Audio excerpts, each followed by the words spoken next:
Bienvenue dans Muscle ta répartie, le podcast qui te donne envie de l'ouvrir. Je suis Michel Ruffo et pour cet épisode, j'ai le plaisir de recevoir Jérôme Houdin. Bonjour Jérôme. Bonjour Michel.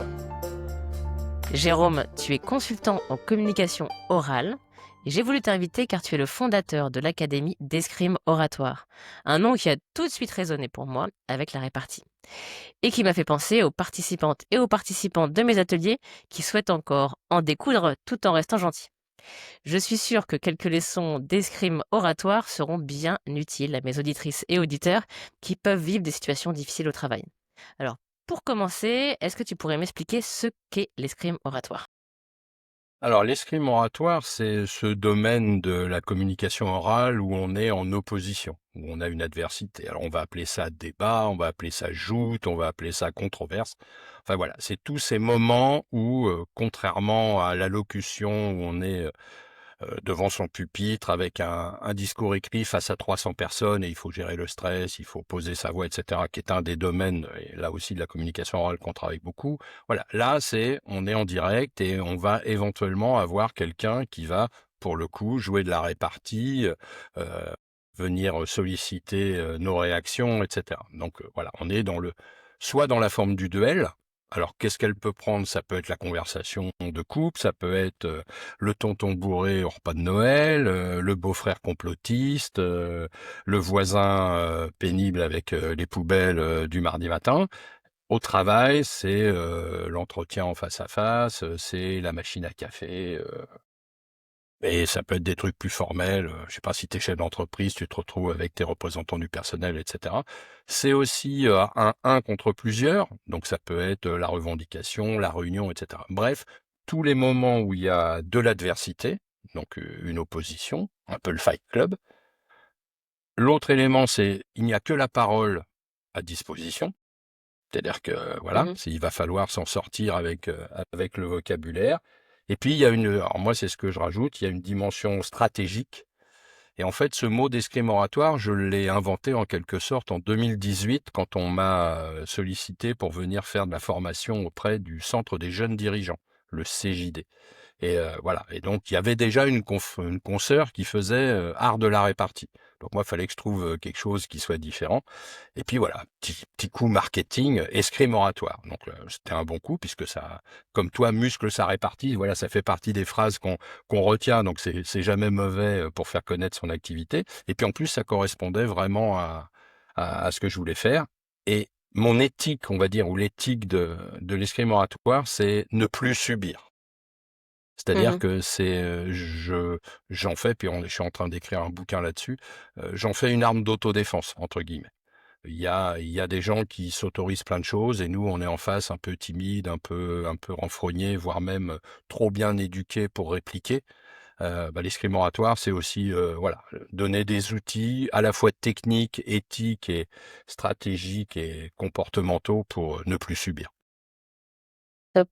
Tu m'as expliqué, Jérôme, que tu avais travaillé dans différents contextes, notamment des contextes politiques et avec des dirigeants. Est-ce que tu pourrais nous partager des situations où tu as pu utiliser pour tes clients l'escrime oratoire pour faire face à des situations très concrètes, pénibles qu'ils pouvaient subir? Alors, il faut faire 2 distinguos parce que nous, quand on est, spectateur, le monde politique, on l'a à la télévision, on l'a à la radio et là, ça punchline à fond. Parce que ça fait partie du sport, ça fait partie du jeu. Mais ça, c'est un monde artificiel. Alors, il se trouve que moi, effectivement, je travaille beaucoup avec des élus, voilà, depuis longtemps maintenant, mais aussi avec des chefs d'entreprise. Et effectivement, quand les chefs d'entreprise, ou toi ou moi, on essaie de faire comme un débat télévisé politique, on a de fortes chances de taper à côté. Parce que il y a des règles du jeu ou des façons de faire qui sont autorisées, voire même recommandées, pour ne pas dire quasi obligatoires, dans un débat télévisé. Commence à faire ça dans ton entreprise avec un prospect, avec un client, ça risque pas de se passer de la même façon. Donc il faut vraiment faire ce distinguo.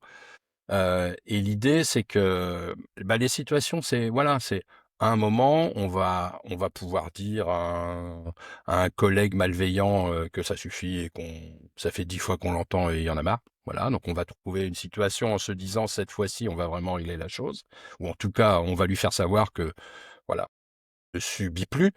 Dans le monde politique, et ben, ça fait partie du jeu, donc on va montrer ce qu'on appelle en rhétorique son ethos, c'est-à-dire sa personnalité, son image publique. Donc voilà, si je suis capable de répondre à mon adversaire, je serai capable demain de répondre à Vladimir Poutine ou à Donald Trump si vous avez la chance de m'élire, ou avec le PDG de la boîte de transport public si je suis président du conseil départemental. Tu vois, voilà, ça permet de montrer des choses comme ça. Donc il y a aussi cette chose-là. Et puis l'idée, c'est l'escrime oratoire, c'est à la fois répliquer. En fait, l'escrime oratoire, on va reprendre les 3 mots de l'escrime, c'est de l'attaque, s'il y en a besoin. On est le premier à lancer le fer et à attaquer. C'est de la riposte. Toi, tu l'appelles répartie, mais on est exactement dans le même registre. Ou alors, c'est l'esquive. Mhm. C'est la capacité technique à ne pas répondre aux questions qui nous embêtent. Et là aussi, alors on appelle ça la langue de bois chez les politiques, mais c'est obligatoire. Et puis il y a la mauvaise langue de bois en aggloméré, pas très beau, et puis il y a la langue de bois bien marketée, voilà, style Louis XV, qui est magnifique. Donc voilà, l'escrime oratoire, c'est ces 3 registres techniques, et puis un chapeau éthique qui fait, eh ben, je vais me défendre. Ok, donc tu me parles de l'attaque, de la riposte et de l'esquive, et moi j'adore les exemples, donc prenons l'attaque. Je suis dans un monde professionnel, j'utilise l'attaque, ça pourrait ressembler à quoi? Alors ça peut ressembler à je vais être désagréable d'emblée pour marquer mon territoire. Alors c'est très utile par exemple en réunion. Voilà. Par exemple, vous pouvez, alors on va pas dire se défouler parce que c'est pas le terme le plus exact, mais vous pouvez décider d'attaquer directement le premier qui est en retard. Boum. Voilà. Comme ça, Donc la on va faire bienveillance, on va ça. dire. Oui, alors effectivement, Ah, t'as oublié le mais on va en warning. parler. On va en parler parce que non, Disclaimer. non, il y a il y a maintenant, en ce moment, et pas que en ce moment, une injonction à la bienveillance, et LinkedIn en est une chambre d'écho absolument terrifiante, et les phrases inspirantes et tout ça. Non, non, c'est-à-dire que sérieusement, c'est un vrai piège, cette affaire. C'est un vrai piège, cette injonction à la bienveillance, parce que ça n'aurait d'intérêt que si tout le monde était sincèrement et réellement bienveillant. Mais on se rendra compte, et je pense que les gens qui nous écoutent ou qui nous regardent auront des noms qui vont leur venir à l'esprit tout de suite. Il y a des gens qui ne vont cesser de clamer la bienveillance pour autrui, qui eux vont t'envoyer des petites saloperies ou vraiment des choses pas agréables du tout. Et Hmm. si toi, tu as le malheur, entre guillemets, de regimber, oui, mais quand même, la communication non violente, la bienveillance, etc. Non, non. C'est-à-dire que la communication non violente, pardon, elle va, J'y arrive pas. ou la conversation. Mais non, pourtant j'ai des copains une bonne copine qui enseigne ça au CJD, mais on en rigole tous les deux. Elle cherche à réparer le lien et à entretenir et à maintenir le lien.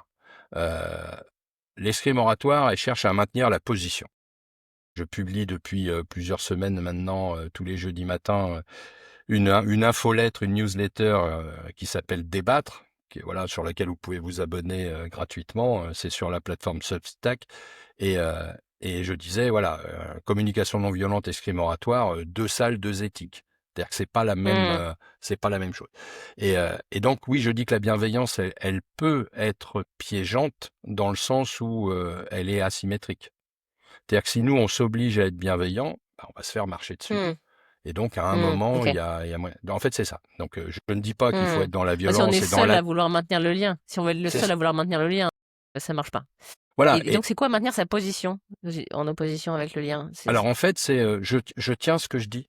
Je maintiens mon point de vue. Je maintiens ma demande. Voilà. C'est ça l'escrime oratoire. En fait, en escrime, si on prend l'escrime sportive, tu es sur une ligne qui est pas très large, tu avances vers ton adversaire et tu as une limite derrière. C'est-à-dire que si tu poses tes 2 pieds à l'arrière de la limite, le point est perdu et il est donné à ton adversaire. Donc il y a cette idée de tenir. L'escrime oratoire, c'est un ensemble de techniques euh, pratico-pratiques, oratoires pour continuer à lutter, continuer à argumenter et si possible vaincre et faire en sorte que l'autre, alors effectivement, je l'avais pas envisagé sous cet angle, ou oui, alors je comprends que j'ai été trop loin. Voilà, c'est à un moment, alors entre guillemets, ce que je vais dire va te faire plaisir, on fait pas confiance à l'autre pour qu'il comprenne tout de suite. Tu vois ce que je veux dire?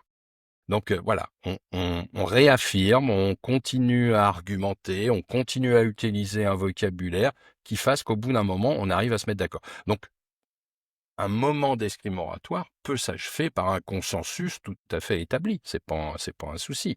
Il n'y a pas forcément un vainqueur ou un perdant.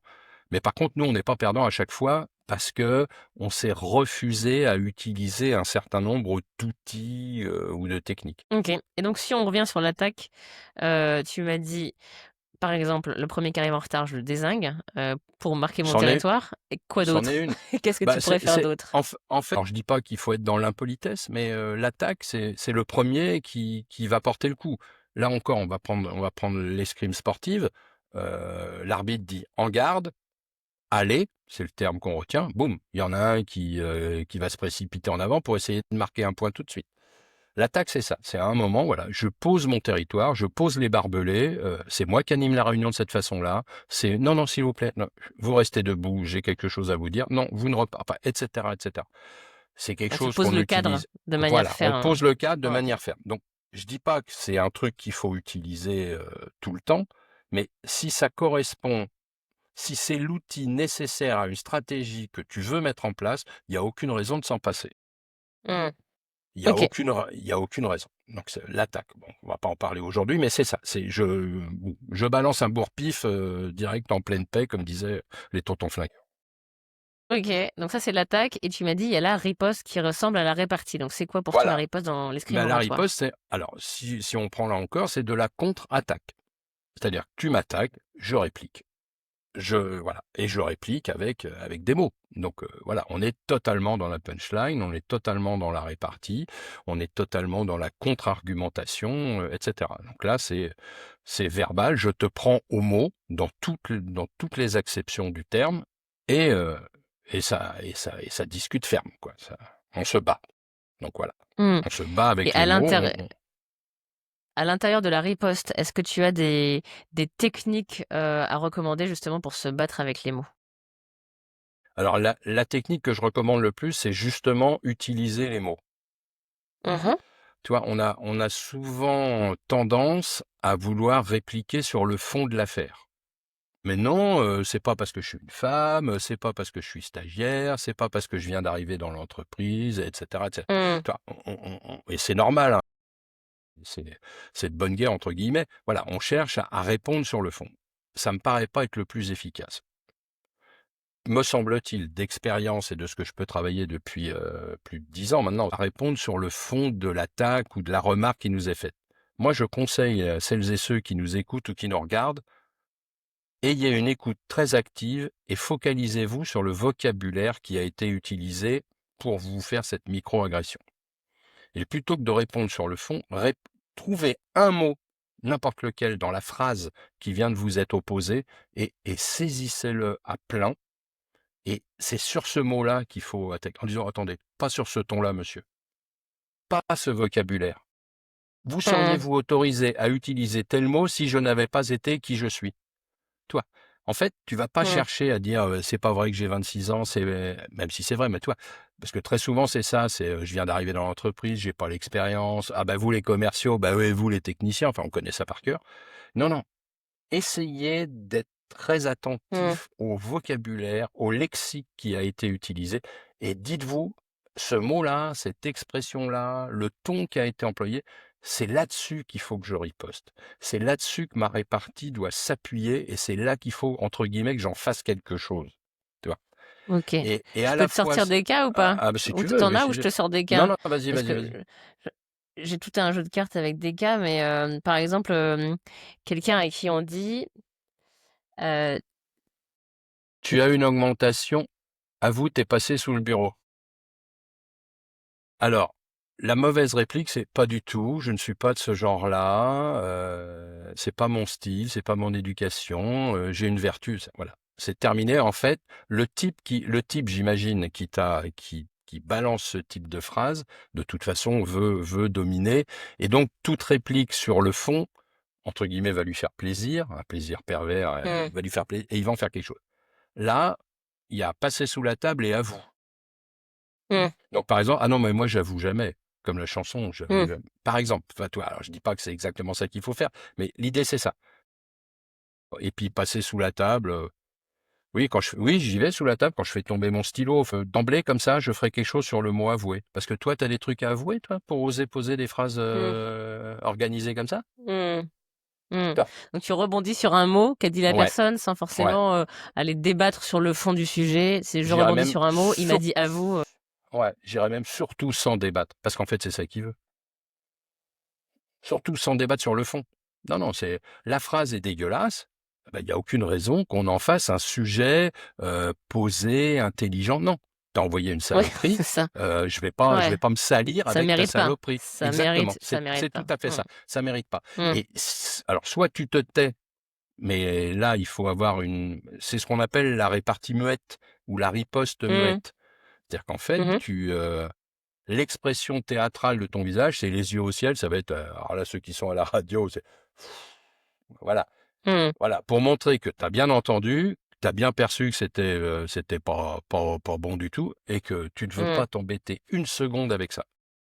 Ou Mmh. alors, effectivement, tu vas utiliser toi-même un vocabulaire et tu vas rebondir. Et cette idée de se dire, tiens, si j'essayais de trouver dans ce qui vient de m'être dit le mot pivot qui va me permettre Mmh. de répliquer, émotionnellement, c'est moins difficile que de répondre sur le fond.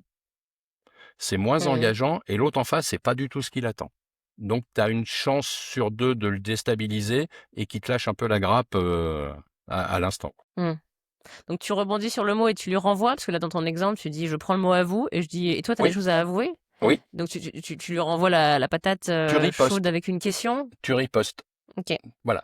Et par exemple, en escrime encore, pour prendre cette image, tu as un adversaire qui va vouloir te toucher, donc qui va vraiment s'approcher très près.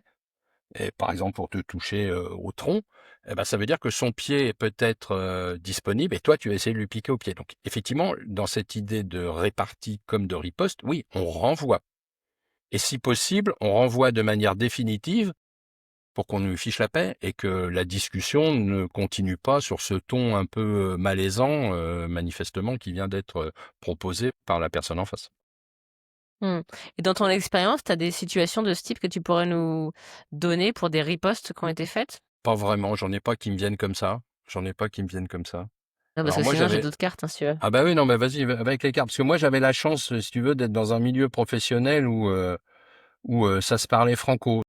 Ça, ouais, ça jouait pas trop avec ça. Enfin, Ouais, OK, on savait qu'on allait y avoir droit direct. ça Mais marche. si Moi, t'as j'en ai des une autre cartes, que oui, je j'aime suis beaucoup. preneur. Ouais, vas-y. Ouais, attends, tu là. De quoi tu te plains? Tu de la chance, avant, on n'embauchait pas de black. Que les vraies situations, hein, malheureusement. Ouais, bah ouais. Alors, qu'est-ce qu'on peut répondre à ça? Alors, il y a avant. Alors, tu as de la chance, je pense qu'il faut pas l'utiliser. Tu as avant et pas de black. Il y a tu Et te par plains exemple, aussi. De quoi tu te plains? ouais, ouais. Mais Mais par exemple, tu veux y revenir, toi, à ce truc-là? C'est la loi qui te dérange maintenant que c'est plus possible? mmh, Mais là, le type va répondre sur le sur le fond. fond, comme ça? Mais Sur je le ne fond. suis pas raciste, c'est pas ça que j'ai voulu dire, mais c'est ça que tu as dit. Alors ça, pareil, c'est pas ça que j'ai voulu dire, c'est exactement ce que tu as dit. C'est-à-dire qu'il y a même pas à essayer de lui sauver la mise. Quand vous commencez à riposter et que la personne: «Ah non, non, non, mais c'est pas ça que je voulais dire». C'est très et là, les yeux dans les yeux, très calmement, sans se mettre en colère, mais c'est très exactement ce que tu viens de dire. «Oui, mais je voulais pas». Mmh. Tu l'as dit. Mmh. Boum, on discute plus comme ça. Voilà, la riposte, elle est là. C'est vraiment un peu comme en aïkido, tu utilises ce que tu as proposé, si on peut appeler ça proposer, ce que essaie de te faire subir l'autre et tu lui renvoies direct. Par exemple, les mots ont dépassé ma pensée, bah, si ça pouvait être le contraire, ça nous arrangerait. Si ta pensée pouvait dépasser tes mots, ça serait quand même mieux. Tu vois? En fait, l'idée, c'est toujours essayer de s'appuyer sur le lexique et le vocabulaire, ou précis ou à côté qui a été utilisé et pas tout à fait sur le fond. Mmh. Bon, ça fait penser à une autre situation. Alors là, pour le coup, qu'on vit, en entreprise, nous les femmes, un peu comme un réflexe pavlovien. On fait dans l'open space une blague misogyne ou une remarque sur la tenue de quelqu'un, jupe un peu courte, et la personne réagit de manière, ferme, sèche et là, de manière pavlovienne, on entend: «Tu pas d'humour Michel, c'était pour rigoler». Mmh. Tu réponds: Alors «Je trouve pas ça drôle du tout». Alors c'était peut-être drôle en 1920, mais ça ne l'est plus. ouais. Et puis C'est c'est ça. peut-être drôle la OK. première fois, mais au bout de la 50e, ça n'est plus drôle. En fait, tu vois, quand je dis que l'escrime oratoire, c'est tenir, eh ben, c'est très exactement ça. Tenir. T'as D'accord, pas OK. d'humour. Ah non, mais il dit sur ces trucs-là, jamais. Et ça va être de Mmh. pire en pire parce que vous le faites très régulièrement. Mmh. Et on Mmh. passe à autre chose, si tu veux. Parce que la problématique de la riposte, c'est qu'elle est orale et qu'elle est envoyée dans l'espace public, en l'occurrence dans l'open space. Donc tout le monde l'a entendu.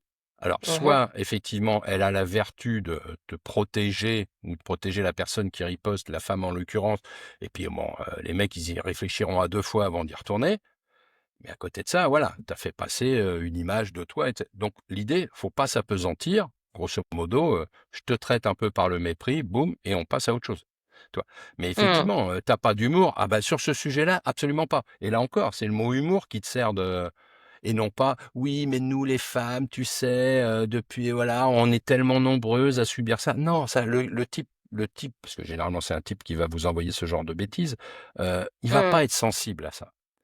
Il va pas être sensible Mmh. au fond Mmh. parce que voilà. Par contre, voilà, essayez de Mmh. trouver dans le lexique qu'il a pu utiliser, le pivot que vous allez essayer de lui renvoyer pleine face Mmh. et OK. et être très ferme. Toi, par exemple, il y a un mot qu'on n'utilise plus assez, c'est «non» ou «ça suffit». «Ah Mmh. non, pas encore». Alors on peut le faire à la: «Ah non, c'est un Mmh. peu court jeune homme». «Ah non, pas ah non, 17e fois ce mois-ci, Maurice». Mmh. Alors toi, c'est peut-être la Mmh. première, enfin à moi, mais moi ça fait 17 fois que je me la prends à la robe machin, Mmh. donc stop, passons à autre chose, quoi. Et Mmh. surtout pas: «Est-ce que je te parle de ton pantalon?» et t non, rentrez pas dans ce parce que c'est ça qu'il veut. Tu vois, il y a quelque En vrai, il veut chose qu'on parle du pantalon? mais sans doute et ce qu'il y a dedans évidemment, tu vois? Voilà. Bien Tu sûr. vois, la répartie, par définition, elle est immédiate et c'est là où elle est difficile. C'est pour ça que moi, quand Mmh. je suis avec mes clients et qu'on travaille, parce que moi, j'accompagne au long cours pour mes clients, que ce soit politiques ou chefs d'entreprise ou personnalités, pour vraiment que voilà, ça s'inscrive et que ça devienne un réflexe. Effectivement, c'est difficile de rétorquer en quelques secondes comme ça, toi, pouf, Mmh. de le trouver. Et en plus, nous, on est là, on sort des cartes, on enregistre un podcast, on n'est pas dans l'émotion Mmh. vive Mmh. de l'agression. Donc Bien c'est sûr. très difficile et on le sait bien, hein, c'est pas quand tu remets la clé de la voiture après la réunion que c'est à ce moment-là que la répartie elle vient, mais c'était il y a Mmh. 1 heure, donc ça marche jamais. Donc Mmh. il faut aussi s'entraîner et se protéger et c'est pour ça que Mmh. cette idée de se dire: «Tiens, j'ai entendu un mot et je vais essayer d'en faire quelque chose», très honnêtement, avec un peu d'entraînement, en quelques secondes, ça vient et là, Mmh. on peut répondre. Alors que si on veut répondre sur le fond, bah, il faut quasiment bâtir une argumentation. Ça Mmh, bien prend sûr, du temps. ça prend du temps. Et très intéressant ce que tu dis sur, ton principe de «Je tiens bon, je suis droit dans mes bottes», parce que justement sur ce sujet et de on dit pas assez «non», on dit pas assez «ça suffit», très enfin, c'est des choses que je suis contente que tu dises et que j'aime bien répéter, voilà, pour les auditrices et auditeurs. Et sur le côté et aussi quand tu dis, bah, tout simplement, c'est OK de enfin, j'assume totalement de pas avoir d'humour sur ce point-là, parce que c'est inadmissible, et que c'est OK de tenir et d'être la pas gentille, la rabat-joie et que c'est OK, enfin même je dis même je célèbre d'être rabat-joie sur ce point-là, quoi. C'est politique d'être rabat-joie sur ce point-là et c'est pas négatif, c'est, même formidable d'être rabat-joie sur le point de je lutte, je mets des limites sur le sujet du sexisme, du respect, au travail. Absolument et avec un mot ça et on peut espérer ou supposer que sur la durée, c'est protecteur. Tu vois? J'ai fait un podcast aussi, d'en débattre sur, Donald Trump et en fait, le sujet c'était: «Plus c'est gros, plus ça passe». Tu vois? OK. On m'a dit ça: «Mais Jérôme, toi qui es un peu spécialisé maintenant, pourquoi plus c'est gros, plus ça passe?» Alors je lui dis: «Déjà, plus c'est gros, plus ça passe, c'est pas vrai, c'est plus c'est gros, plus ça passe parce qu'on laisse passer». C'est Mmh. qu'on a laissé passer et en fait, on est sidéré. C'est la sidération qui fait qu'on est sans réplique, sans répartie et que l'autre, il enchaîne. Et l'exemple que je donnais, c'est Donald Trump qui, dans son débat, de second tour contre Kamala Harris, dit qu'à Springfield, les migrants haïtiens mangent les chiens, mangent les chats et mangent les animaux de compagnie des habitants de là-bas. Mmh, bien Et sûr. on a, Kamala Harris qui, sourit un peu, qui essaie de le traiter par le mépris. Mais là, elle se trompe Kamala. Elle aurait dû dire: «Non monsieur, aucun migrant ne fait ça». Non, monsieur, vous Mmh. mentez. Et là, Mmh. il y a pas à tergiverser, il n'y a pas à sombrer dans l'insulte ou l'énervement. Simplement dire, vous mentez, monsieur, en disant Mmh. cela. Eh Mmh. ben, essaye dans l'open space quelqu'un qui dit une grosse bêtise, un gros mensonge. Non, là, Maurice, tu mens. Et tu laisses la petite seconde et demie de silence. Je pense qu'il va pas y revenir forcément dans la journée. Et en fait, c'est des mots simples. Alors après, il faut pas être trop dans la sidération, parce qu'effectivement, faut pas être trop estomaqué et pouvoir répondre. Mais ne cherchez pas des complications de vocabulaire. Essayez pas de vous rappeler ce que Laurent Baffy a pu dire quand vous l'avez entendu à la télé il y a 4 ans, qui disait chez Ruquier, une punchline, machin. Non, non. Et c'est utiliser des outils simples à votre disposition. Vous avez une Mmh. punchline qui s'adapte, boum. Vous en avez pas? Non, ça suffit. Pas maintenant. C'est trop. Voilà, ces choses-là, sur un visage tenu, généralement, devrait vous foutre la paix pendant quelques heures. Plus, j'espère. Merci. Et du coup, Laurent Baffy, si on se rappelait d'une de ses punchlines, ce serait peut-être misogyne, donc peut-être qu'il faut pas, utiliser sa punchline aussi. Il y en a eu aussi. Il est possible, il y en a eu pas mal. Top, donc tu nous as parlé de l'attaque, de la riposte et tu nous as dit aussi qu'il y avait l'esquive. Alors, Petite démonstration d'esquive. alors, l'attaque, c'est je me lance à l'assaut le premier et j'essaie de toucher mon adversaire au front, là, comme dans le bossu, là, et dans voilà, la botte de Nevers pour qu'il me foute la paix directe. Ça peut être, ouais, par exemple, là, l'attaque, tu rentres, je ne supporterai rien sur ma robe aujourd'hui. S'il y en a un qui y pense, c'est terminé, même pas la peine. Et puis, sers-moi un café, s'il te plaît. Pouf. Tu poses tes Mmh. barbelés d'emblée. La riposte, c'est Mmh. on m'envoie un truc, je le prends, je le retourne pour essayer de le piquer et de le faire cesser. L'esquive, comme son nom l'indique, je fais un pas de côté de façon à ce que la lame de l'adversaire ne me touche pas et qu'il ne marque pas le point. En escrime oratoire, en rhétorique, alors, ça a mauvaise presse parce que les politiques l'utilisent très souvent et ils ont raison. Ça Mmh. s'appelle la langue de bois. Et la langue de bois, c'est oui, je suis autorisé à ne pas répondre aux questions gênantes. Rien ne nous oblige à répondre à des questions gênantes, dans aucune situation. Donc, on a le droit d'esquiver. Alors, l'esquive, il y a plusieurs techniques. Voilà, je fais celui qui n'a pas entendu, je poursuis mon propos comme si je n'avais pas entendu, je monte les yeux au ciel et je poursuis, ou je dis: «Mais écoutez, non monsieur, c'est pas la q» enfin voilà, je ne réponds pas précisément et c'est des situations qu'on rencontre assez régulièrement. Par exemple, entretien d'embauche ou choses comme ça. C'est des moments à esquive, privilégiés, quoi. Quand Mais on comment on pose fait alors en ancien d'embauche? Parce que autant je le vois, dans le monde politique ou enfin ils sont très forts, hein, surtout dans les mmh, interviews où ils répondent à une question qu'ils ont décidé, qui est différente. Hem, Là par exemple, alors c'est quelque chose qui est illégal désormais, que les, employeurs ne doivent plus faire, mais que certains continuent à faire, qui est par exemple pour une femme de dire: «Est-ce que vous avez des projets d'avoir, des enfants, dans les prochaines années?» et cetera. Donc cette question doit plus être posée par exemple, mais comment je ferais, sachant que la personne est en face, pour l'esquiver, faire comme si j'avais pas entendu ou lever les yeux au ciel, enfin qu'est-ce que tu comment tu ferais?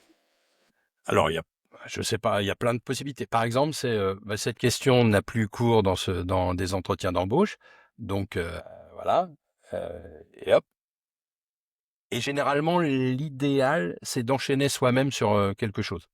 C'est-à-dire que Oui, en c'est fait, ça. voilà, c'est-à-dire que le «risque» entre guillemets, c'est que la personne te pose cette question-là, toi tu choisis de ne pas y répondre et si tu laisses quelques secondes, tu as de fortes chances qu'ils reviennent à l'assaut de la même manière, tu vois? Mmh. Alors que Donc faut si toi meubler, faut tu meubler. voilà, c'est ça. Donc tu bloques et en fait tu passes ailleurs. C'est-à-dire que l'esquive, c'est pas la fuite. Là encore, Mmh. si on D'accord. reprend notre image de l'escrimeur, il s'éloigne, il hop, la lame passe à côté de son épaule et ne le touche pas, mais après il se remet en face pour essayer de piquer. Sinon, il quitte la salle, mais ça s'appelle fuir, ça s'appelle plus esquiver. Le vrai secret de l'esquive, c'est quand on choisit de ne pas répondre à une question, on enchaîne derrière. Et par exemple, est-ce que vous avez des projets alors il y a plusieurs options. C'est écoutez, cette question n'est plus légale. Alors si vous aviez une question légale à me poser, je serais ravi d'y répondre. Avec ce qu'il faut C'est un peu peut-être frontal. tout dépend du visage et de l'espèce de second degré et de, comment dire ça, presque de connivence que tu vas mettre avec ton recruteur. Mmh. Si tu le fais Mmh. sur un ton, bon bah ça c'est illégal. Alors j'aimerais bien répondre à une question. Tu vois, il y a le Là, tu pas le lexique job, hein. voilà, le lexique est le même, mais l'interaction, parce qu'en fait, la communication, comme son nom l'indique, c'est une Mmh. interaction. Si je bah, Mmh. écoutez, alors la problématique, c'est cette question-là n'est pas légale. Alors si vous avez une question, tout à fait, légale et adaptée, au poste et à la situation, je serais ravi d'y répondre avec un petit sourire en disant: «Voilà, on s'est mis» je ne suis pas agressif, mais voilà, j'affirme aussi, voilà, une forme d'éthos, voilà, de personnalité. Donc c'est des choses comme ça. Est-ce que Mmh. vous avez des enfants pleins d'état, présent, passé et à venir, n'importe quoi. Et le mec sait plus si c'est du lard ou du cochon. Ça, Non, c'est non, ma mais stratégie, ça. non, mais sérieusement, mais je suis très sérieuse. C'est ça, Écoutez, 12. écoutez, cette question n'a pas cours, donc vous ferez bien la réponse que vous voulez. Alors, que voulez-vous savoir? Sinon, moi, j'ai des questions à vous poser sur le poste.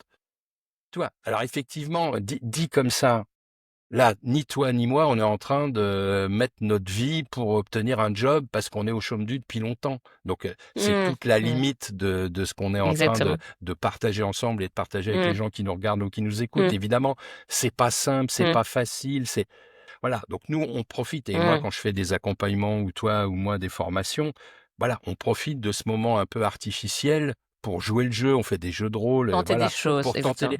de Mmh. façon à petit S'assouplir, s'exercer hein. à Mais ça, exactement, c'est s'assouplir à mmh. ça et se dire, bah tiens, il y a des formulations qui me vont bien. Moi, je dis souvent à mes clients, c'est, eh ben ça, mettez-le dans votre boîte à outils. Parce que celui-là, grosso modo, en fait, vous l'utilisez déjà, vous savez pas le nommer, mais c'est une Mmh. pratique que vous avez déjà. Celui-là, il va pas être loin à mettre à votre main. Puis là, il y en a d'autres, mettez-le, sachez que ça Mmh. existe. Et puis, ben, Mmh. quand vous serez peut-être un jour ou jamais, c'est pas grave, il y en a d'autres, hein, on n'a pas besoin d'avoir une Mmh. boîte à outils complète. Une fois qu'on Mmh. a des trucs qu'on maîtrise bien. Donc voilà, c'est toute la limite de se dire ah ben il est gentil, Jérôme Moulin, puis Michel, ils sont sympas, alors il faut que j'écoute un mot, mais alors moi, le mec, il vient de me prendre à l'estomac, je suis complètement secoué. Si je lui dis que j'ai des gosses, il va pas me filer le poste. Si je lui dis que j'en ai pas et que j'en fais un, ça va pas aller. Enfin, voilà. Donc Mmh. évidemment, l'idée, c'est facile à dire, mais essayer de pas trop être, dans l'émotion du moment et je pense sincèrement que se focaliser sur le vocabulaire plutôt que sur le fond de la question fait lever un peu ce voile d'émotion et nous la met un peu à distance. Mmh.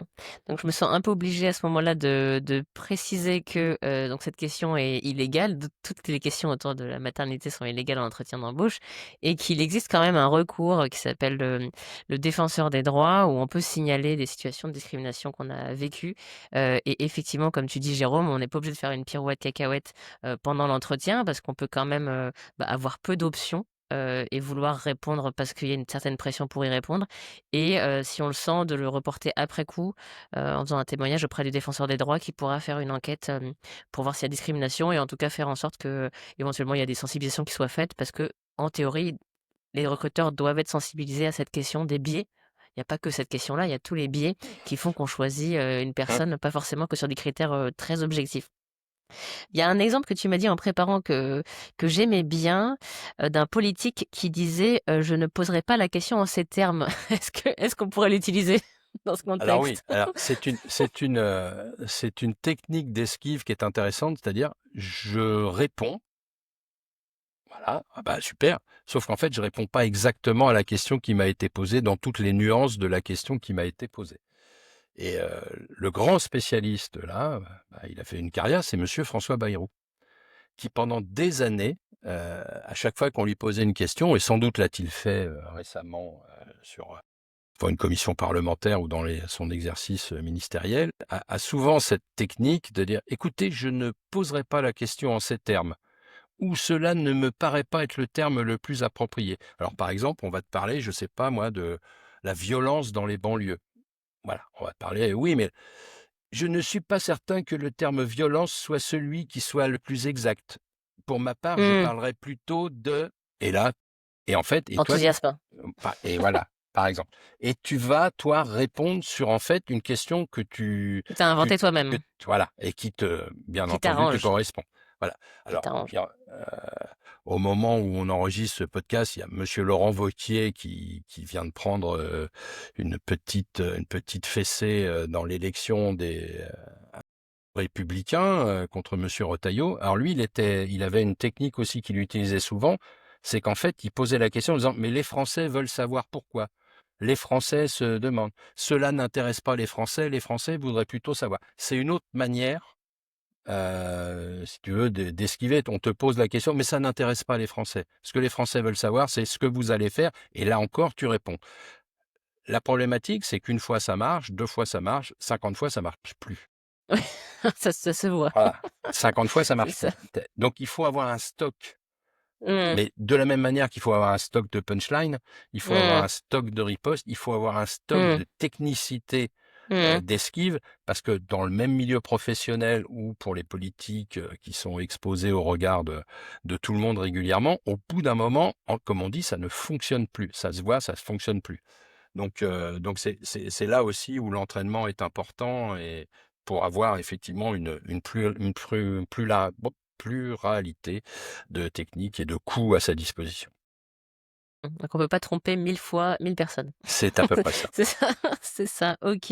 Mais j'aime bien donc la punchline de Bayrou sur, «Je ne poserai pas la question en ces termes», qui moi me fait penser, à une technique que j'appelle le recadrage où tu prends les mots qui te sont donnés et tu donnes une autre signification. Et donc C'est là, tout par à fait exemple, ça. si on me dit, «Michel, est-ce que tu souhaites faire des enfants?» Enfin, ou un synonyme de ça dans les prochaines années, en fait, je dirais, ce que vous voulez vraiment savoir, c'est si je vais être engagée et disponible. Et oui, je serai engagée et disponible dans ce poste. Et du coup, bah, je peux très bien être engagée et disponible, avoir une babysitter H24 avec moi. Absolument. Je peux Oui, très c'est bien ça. m'organiser. Enfin, il y a un sous-entendu derrière la question qui est tu vas pas être disponible, tu vas te barrer à 17h, tu seras pas là pour les réunions importantes, tu feras pas de déplacement. Enfin, tous ces trucs C'est qu'appréhendent ça. les gens qui sont liés à Ouais, la c'est exactement maternité. ça. Et donc Oui, oui, répondre quand même, enfin, bien sur sûr. l'inquiétude, répondre sur l'inquiétude qu'il y a derrière la question. Une question, ça peut être, ah ben, si votre question, c'est savoir si je saurais lier une vie de famille et une vie professionnelle, alors deux choses. Déjà, c'est ce qui existe aujourd'hui, puisque j'ai une vie personnelle aussi, et je ne suis pas la seule, et ça s'est toujours fait. Et rassurez-vous, je saurais, Mmh, comme plein d'autres avant mmh, moi ont su, lier les deux, l'engagement, mmh. les responsabilités et l'engagement que nécessite ce poste, et une vie de famille avec ou sans enfants. Voilà. Donc on répond quand même, on répond à l'inquiétude, comme tu viens de le dire, au C'est ça. sous-jacent, et puis voilà, et ça fonctionne. Mmh. Très bien, donc là on a vu tes 3 techniques, enfin les 3 techniques, les 3 axes, l'attaque, la riposte et l'esquive. Je voudrais savoir si tu aurais, quelques punchlines à donner aux auditrices et auditeurs qui aiment bien en avoir dans leur sac, pour être prêts. Alors j'en ai pas, mais apprenez à les construire vous-même. C'est-à-dire que voilà, alors il y a deux choses pour les punchlines. Soit on a de la culture générale, parce qu'en fait, comment dire ça? Une punchline, elle est rarement inventée comme ça. C'est souvent un recyclage d'une punchline, soit qu'on a lu quelque part, qu'un politique a utilisé, qu'un collègue au travail a utilisé, qu'on a vu au cinéma, etc. Par exemple, voilà, c'est la fameuse réplique des tontons flingueurs, un con ça ose tout, c'est même à ça qu'on le reconnaît, elle peut être recyclée de 1000 manières. Le type t'envoie un truc et ah bah je sais à quoi on te reconnaît, toi. Voilà. Il a la Subtil. référence. Et puis là, il va pas t'envoyer en prud'homme en disant elle a fait référence au tonton flingueur du film de Lautner de 63, monsieur le juge. Donc t'es tranquille. Voilà. Alors que si tu lui dis pauvre imbécile, t'es moins tranquille.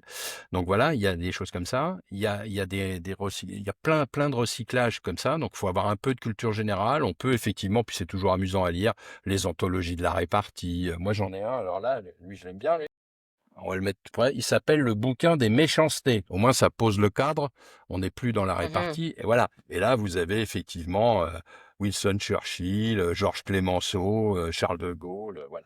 Donc, c'est sympa. Et on les a dans le fond de l'oreille. Et à un moment, ça peut nous permettre de faire quelque chose. Et puis l'autre, donc ça, et l'autre idée, c'est de les inventer soi-même. Comme je viens de l'expliquer, et je vais être bref là-dessus, en reprenant le vocabulaire qui vient de Mmh. vous être envoyé. prenez un mot et faites-en une punchline, plutôt qu'une punchline un peu argumentée sur le fond du problème. Ou décorrélée Ouais, ouais. pour qu'elle soit plus, précise, Et, chirurgicale. et puis soyez inventif. Parce que là aussi, effectivement, il faut avoir un stock de punchline qui puisse se renouveler, parce que quand vous l'avez fait 10 fois la même personne, au bout d'un moment, bah, ça s'émousse un peu la lame.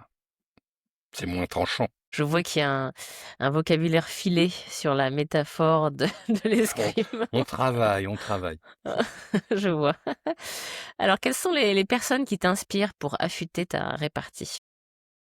Je pense on a beaucoup à prendre avec les grands dialoguistes de cinéma.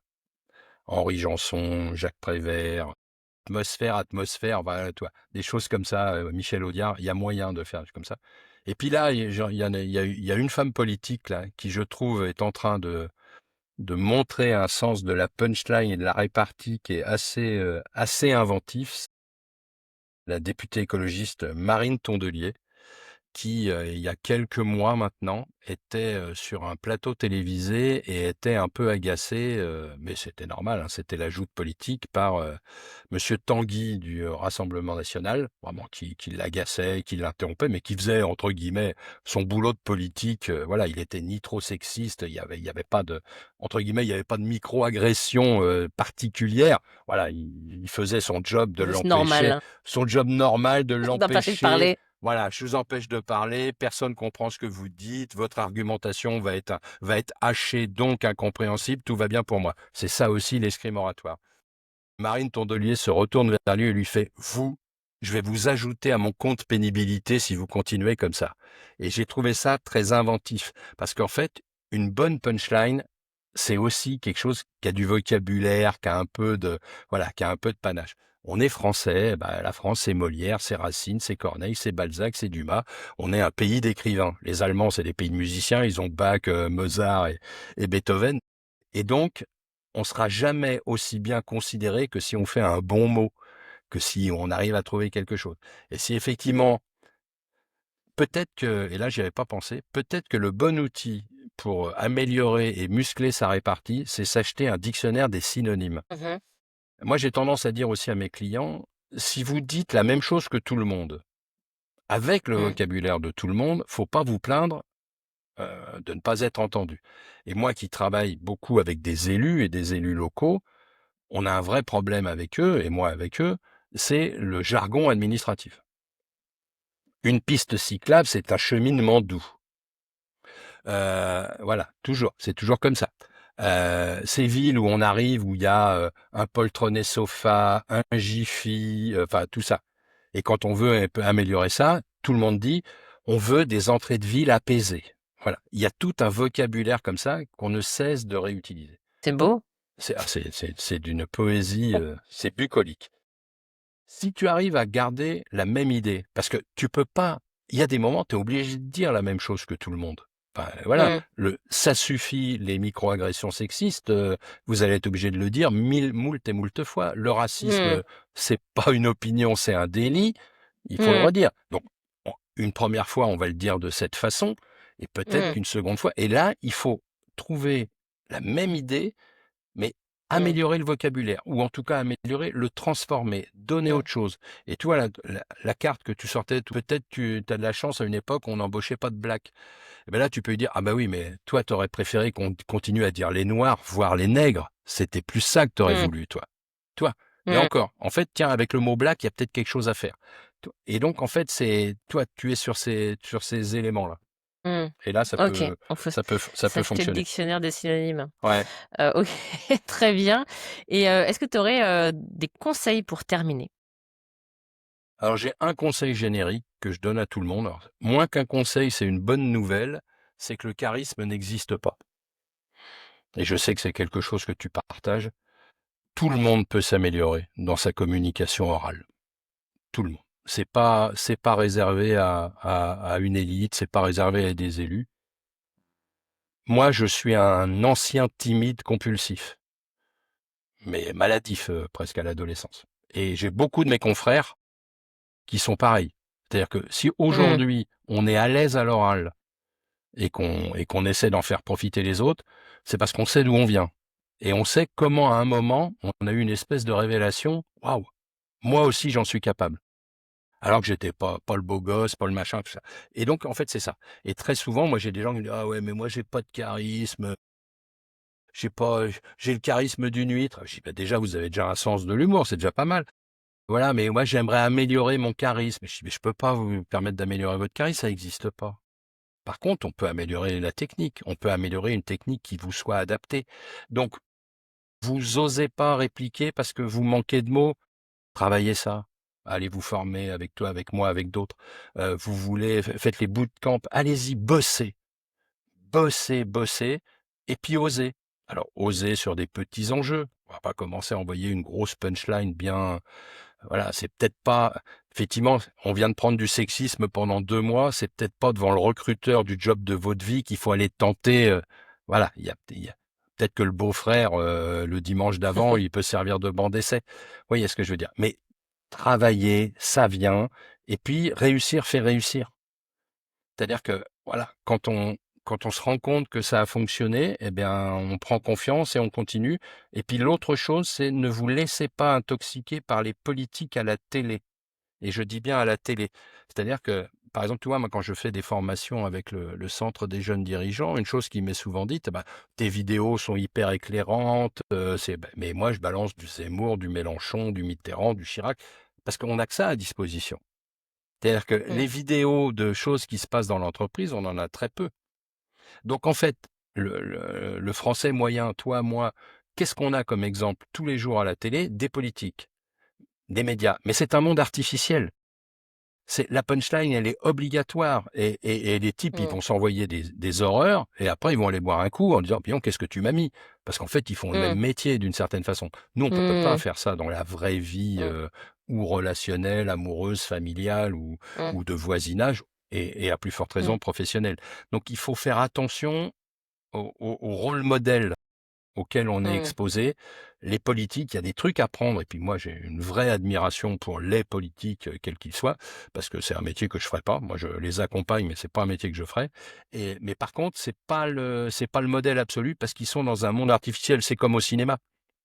Par exemple, il y a un truc que vous remarquerez au cinéma, c'est qu'il y a plein de gens qui ne répondent pas aux questions. Regardez ça la prochaine fois que vous regardez une discussion dans un film au cinéma.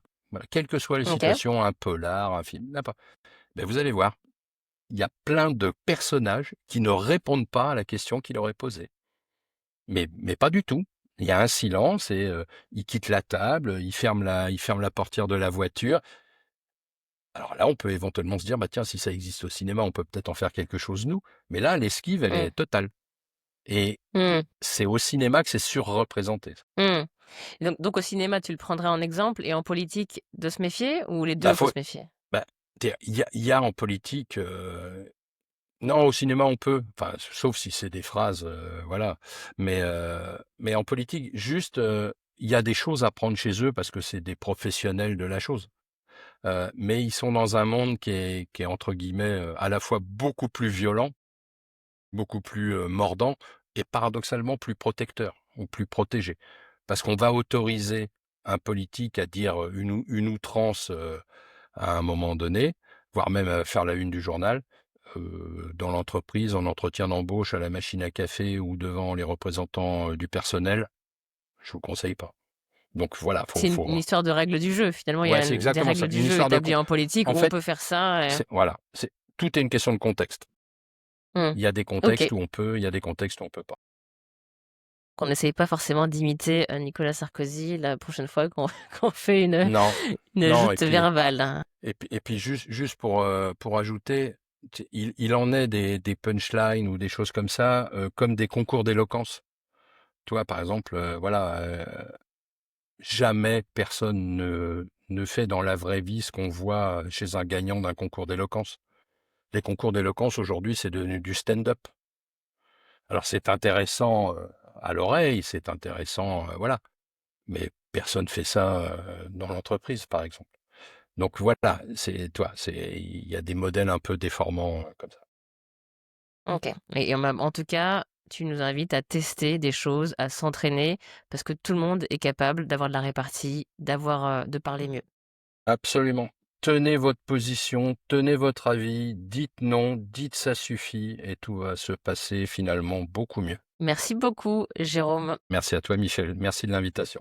Et pour tous les auditeurs et les auditrices du podcast, si vous voulez vous aussi muscler votre répartie, n'hésitez pas à télécharger les 15 punchlines pour faire face aux situations difficiles au boulot. Et je te souhaite une bonne journée, Jérôme, et je vous dis à tous à bientôt pour un nouvel épisode. Bye bye.